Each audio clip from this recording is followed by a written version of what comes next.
சொல்லுகிறது. ஏசாயா 44:12 வாசிக்கும் பொழுது, முதலாவது நீ ஒரு உலையாக மாற்றப்பட வேண்டும். ஒருவன் புடமிடப்பட வேண்டும் என்றால் நீ உலையாக மாறப்பட வேண்டும். எனக்கு பிரியமானவர்களே, உலை என்பது என்ன? உன்னை புடமிடுகிற இடம். அந்த சாத்ராக், மேஷாக், ஆபேத்நேகோ என்கிற 3 பேரை கொண்டு போய் அந்த அக்கினி ஜுவாலையிலே போட வேண்டும் என்று அவர் திட்டம் தீட்டினார். ஆண்டவரை வைராக்கியமாய் பற்றிக் கொண்டிருந்தவர்கள், என் ஜீவனே போனாலும் என் இயேசுவுக்காக நிற்பேன் என்று சொல்லும் பொழுது அவன் சொல்லுகிறான், ஜுவாலையை கொஞ்சம் அதிகமாய் கூட்டு. அல்லேலூயா.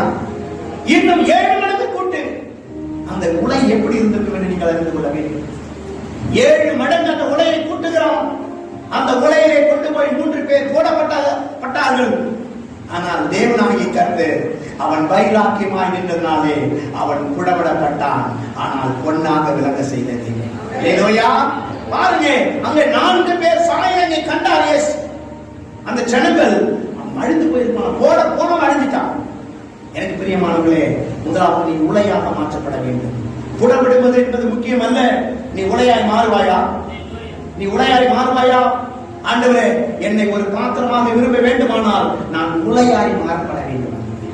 எனக்குள்ளே அநேக காரியங்கள் எனக்குள்ளே இருக்கிறது. நான் சரியான பாத்திரமாய் உருவாக்கப்பட வேண்டுமானால் நான் உலையாய் மாறப்பட வேண்டும்.